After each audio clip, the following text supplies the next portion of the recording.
Hi everyone, my name is Eileen Chevalier and I created the typewriter alphabet. This is the flashcard set. So we're going to do a botany lesson today on cells. This is the second of two parts. In the first part we looked at atoms, and today we are going to look at the organelles within cells. So, cells are the building blocks of all living things, and each cell has a particular job within an organism. So you could say that atoms are the building blocks of everything, but for living things, cell is the smallest piece of something. In this lesson, we'll learn about organelles in general and a few special organelles in more detail. So obviously you want your journal. Make sure you also have your flashcards. We're going to use the W flashcard. And if you've ever seen one of my business cards, it is a snippet of the back where I talk about some of the different organelles. The other book that we're going to use today is the Illustrated Dictionary of Biology from Usborne. I used to have the old version and it just fell apart. This is such a fantastic book, and I think it does a great job of talking about the organelles. So, what's an organelle? Go ahead and get out your journal and write this down. I will read a definition for you. Organelle. Interdependent, which means distinct yet dependent on one another, structures within a cell that perform specific tasks.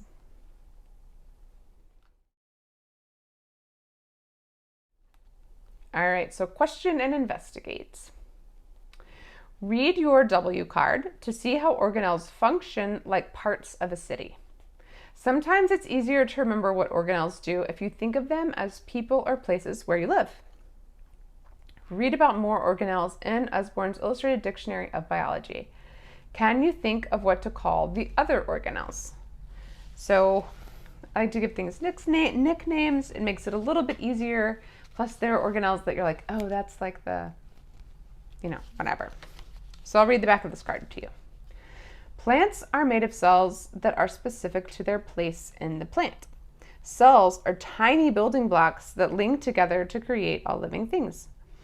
Plant cells have many tiny organelles moving around in cytoplasm fluid surrounded by a cell membrane and cell wall.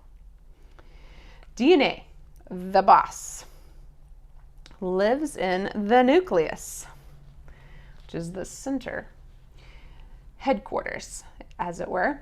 Chloroplasts manufacture sugar. Mitochondria are charging stations.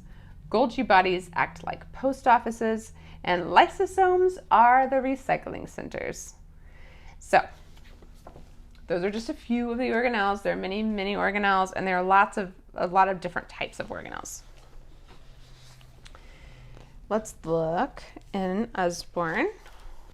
There are a few different pages in here.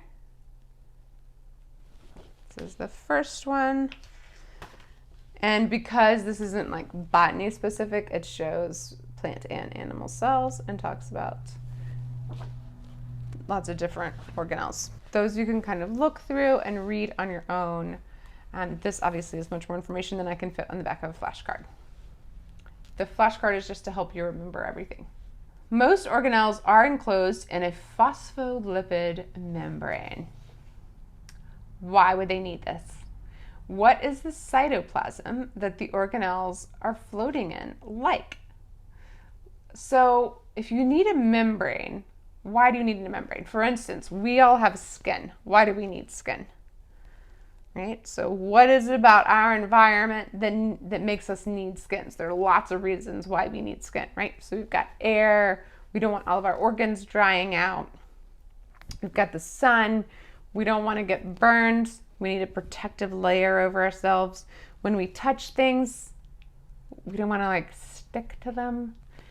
We don't want those things necessarily interacting with all of our organs right away. So we need something to hold us together and protect us because of how we are interacting with our environment. That same thing happens even within the cell. So there's this organelle, it's trying to do its job and it needs some protection, right? So there is this fluid, the cytoplasm fluid, that they're all kind of floating around in or moving around in intentionally. Lipids are fats, like oil. What do they do in water? The lipid ends of each molecule cling together so that the phospho ends are packed together on the outside and inside of the membrane. This forms a layer with enough strength, flexibility, and thickness that organelles can function without harm, add openings as needed, and alter their shape and size. Which organelle needs its membrane to protect the rest of the cell from destruction? There is one special organelle, it's probably my favorite organelle, that if it didn't have a membrane, well, there are lots of things that would happen, but if it didn't have it, its membrane holds it all in together, but then that membrane is protecting the organelle, but it's really protecting the things that are around the organelle because what is in that organelle is potentially destructive to other parts of the cell. And which organelle do you think has a double membrane? Which is the one with like double protection? If you were to think about all those things that I read on the card, who's going to be like, yeah, I need double protection? And you as a human being, as a living thing, what would you want to give the most protection to in your cell? So think about those. I don't have a great picture, but I'll find one and I'll throw it up here so you can see a picture of what the phospholipid membrane would look like. So you've got those fatty ends, and then you have the phospho ends that are in the fluid or next to everything that's inside the organelle. And so this phospholipid membrane, it's amazing because it has all these tiny little molecules, and so depending on how many molecules there are, it can be bigger or smaller, and it can form a circle. So as you know, if you take something that's flat, if you had like a piece of bread and you tried to bend it and turn it into a circle, it's going to be difficult because you have the same molecules on the inside and the outside, but with the phospholipid membrane, you can have a different number of phospholipid molecules on the inside and more phospholipid membranes on the or phospholipid molecules on the outside, and then it will form a circle because those smaller ones on the inside will pull, the bigger ones will push, and so then it'll form this circle. And then the other amazing thing that this phospholipid membrane does is that because it's all of these tiny, tiny pieces, you can make holes in it. So you can have openings so that the membranes can take in material and then they can push material out when they're done. And that one, I just wanted to put that in there because the phospholipid membrane is amazing. I loved learning about it, and I think it's just really cool how the functionality of it is really completely related to, again, like the atoms like we talked about the last time, and that energy, like where is that energy going? What are they attracted to? What are they not attracted to? What are they repelled by? So all of that, like all of the way that the energy is moving is shaping how those phospholipid molecules connect to one another and how they interact with the environment that they're in. And then they just create this perfect covering for the organelles themselves. This is for your journaling section. Draw a diagram of a cell with examples of organelles.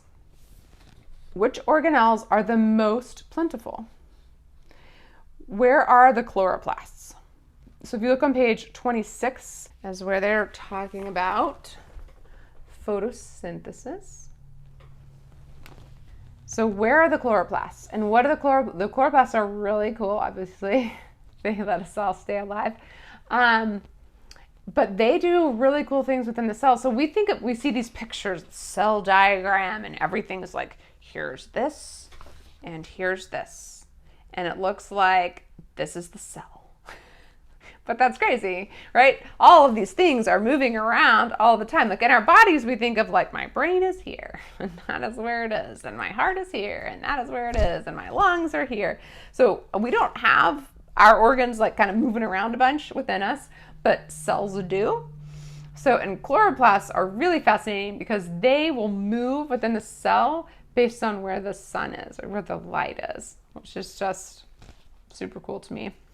Oh, and I'm just going to touch on one more thing, which I don't think that I talk about it in another place, and I'm not sure how much they go into it in here, but the cytoskeleton is amazing. And the cytoskeleton itself, so that is what is creating this structure. So if you think about your house, right, or your, if you've ever seen a house being built, so you have all of the structure, right? Got these beams.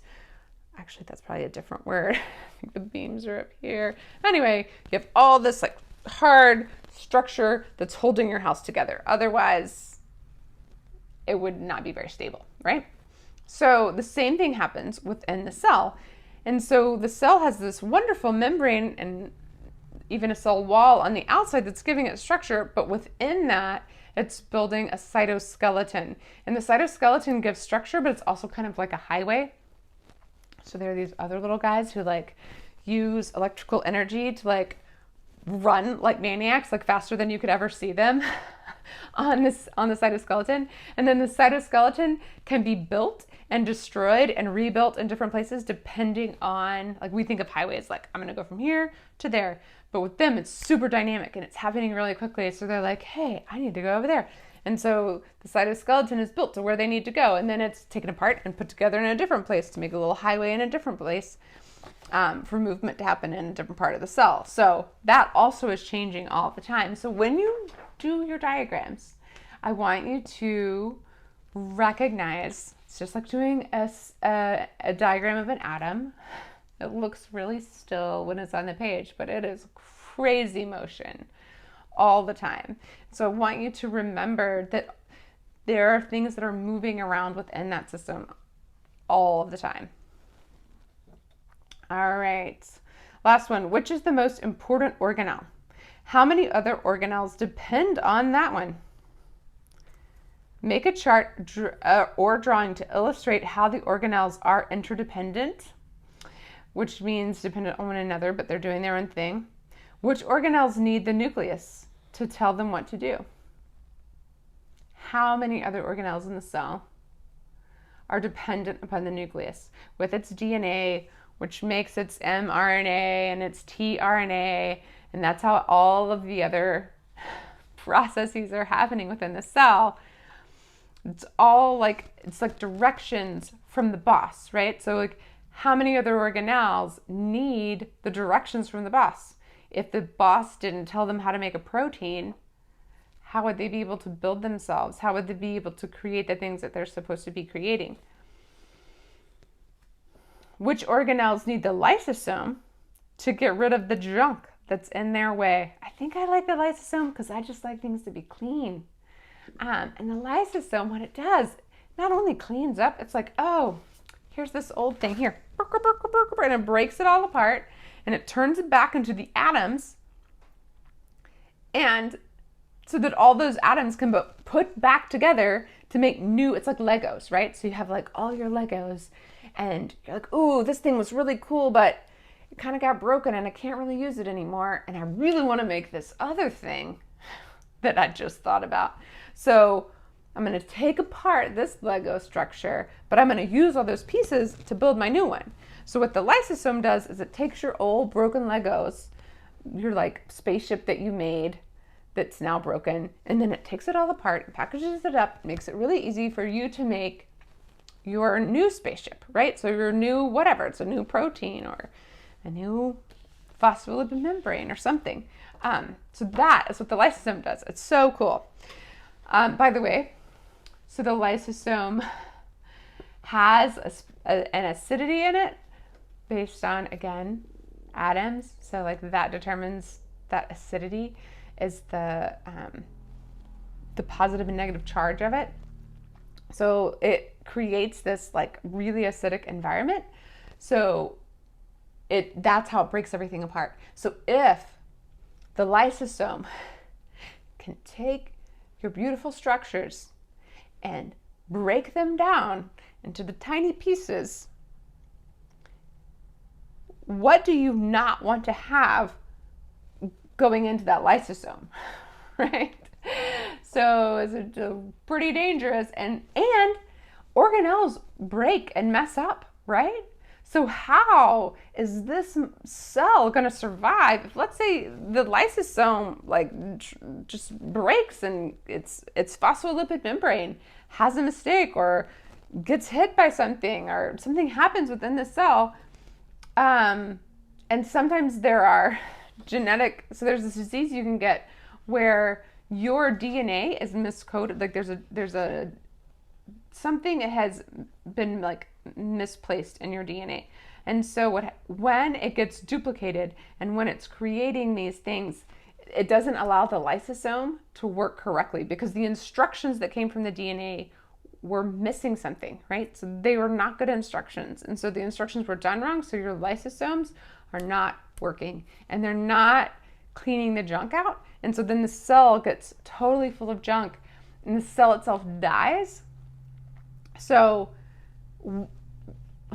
if it's not functioning correctly, it can like completely destroy everything else, even just that one organelle not working correctly and the DNA not being read correctly within that to make the structure correctly.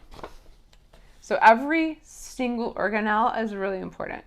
That's just one example of, and that made it like really stick in my mind, that example. Like everyone who has that disease doesn't live past like 7 or 8 years old, I think, because you can only lose so many cells, right? And because when you're young, you're producing so many new cells all the time, the ones that die aren't hurting you as much, but the older you get, the less your cells are turning over. And so it's important to me to hang on to my cells for longer because I'm not making new ones.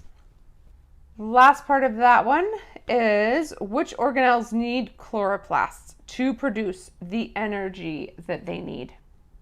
So all these organelles are doing things, right? But how do you do anything? How do you do anything? Like, what do you do? Just get up in the morning and do stuff all day long and you like never stop to eat or drink anything? No, you can't do that, right? Like if you're about to go run a race, you need to eat a bunch of food. If you're about to do a marathon or you're about to go rock climbing or you're about to do some physical activity, you need energy, right? So think about how important the chloroplasts are. They're doing their own job, but how many of these other molecule or organelles, which are also doing their own job, are dependent upon the energy that's made by those chloroplasts? So if you just want to like have a page and then draw your different organelles and just draw a line with an arrow like, okay, the DNA absolutely needs the chloroplast to create the energy to give it energy to work, right? And the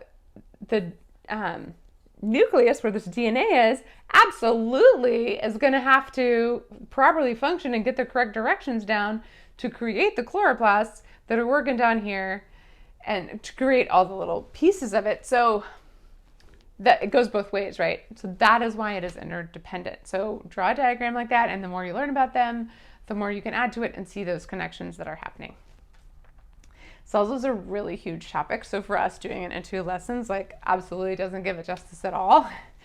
My favorite, if you are gonna take a next step for cells, then I would do, I cannot remember her name off the top of my head, but I'll put it in the link below. We did botany in 8 lessons, which is like a total lie. It's really 16 lessons because there's like part 1 and part 2, and like each of those is it's so much information. She presents it amazingly well. I love the way that she presents the information. I highly recommend those. I use them for my daughter's high school curriculum. They're much more advanced. Like when I looked back at the AP, ASAP biology book, I was like, you know all this stuff. Because we did the botany in 8 lessons, and then what really did it was her cells book. And it's longer. It doesn't even pretend like it's 8 lessons. It's a lot longer, and everything of this is like a distillation of that, like just a tiny little drop of what she has in there. So if you want to go farther with the cells and the organelles and how all of that works and really understand it, absolutely look in the comments below and I'll link to the cells book that I'll recommend to you guys. Awesome. Well, I hope that gave you like a little teaser about how the cells work. And we'll move on to more visible topics in the future. I'll see you next time. Bye, guys.